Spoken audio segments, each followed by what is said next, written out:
What do we know about the Valley of Baca and where this valley is supposed to be located? The Psalms tend to be able to be grouped into different categories. So there are Psalms of praise, there are Psalms of prayer, or penitentiary Psalms, there are Psalms that are imprecatory Psalms. Well, there's a type of Psalm that has been variously known as the Song of the Ascents, Psalms of pilgrimage. There's Psalms about the journey to Jerusalem. Of course, when you're actually going up to Jerusalem, to Mount Zion, you're going uphill, and so they refer to those as the Psalms of the Ascents. Psalm 84 is one of these. The psalm talks about that journey. That leads into this line about as they travel through the valley of Baca. There are basically two main views on what the word there means. As it stands in the main Masoretic text tradition, you have this word Baca with an aleph at the end. And the aleph, Beit Kaf, aleph is variously translated like balsam trees, a certain type of tree that has produces gum.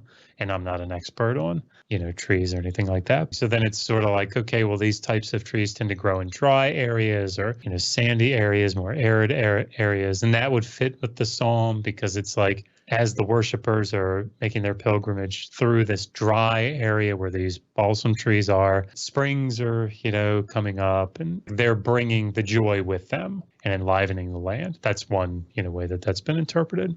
Many of the translations of the Hebrew Bible, they are rendering it from a different root. And instead of rendering it from Beit Kaf Aleph, they take it from Beit Kaf Hey. Bacha there, as a verb, means to weep or to cry. So in Hebrew, if I say ani boche, it's I am crying, I am weeping. Then you can take it more metaphorically. The word Amek, so the valley, the Amek Bacha, could be an actual a valley, right? But it also has this more metaphorical or poetic meaning of deep. So when you couple deep with sorrow or weeping, then you have very deep sorrow. And there are people that do take this as a definite place, a definite valley.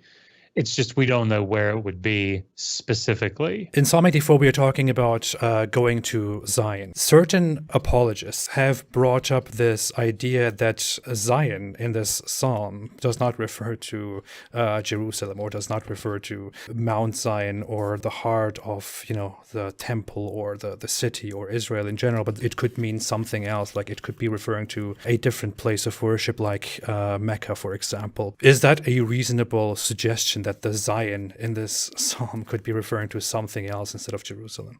It almost exclusively refers to parts of Jerusalem, right? There is a broader usage where it can refer to all of Judah, but again, it all sort of focuses in on Jerusalem. And it would be inconsistent, right? Because when we look at the psalms around it, related psalms, we see Zion so much in these psalms, and they very clearly refer to Mount Zion or to Israel, to Jerusalem. Sure, yeah. In this psalm, absolutely, and this is very, very explicitly referring to Jerusalem, and this is where they're going for their holy feast. That's what the psalm is talking about. So